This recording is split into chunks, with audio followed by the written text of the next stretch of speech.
Okay, you're going straight to jail. Babe.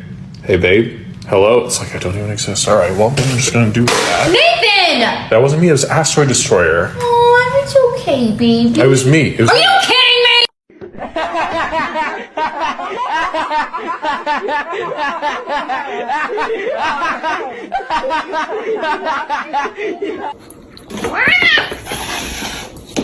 Oh.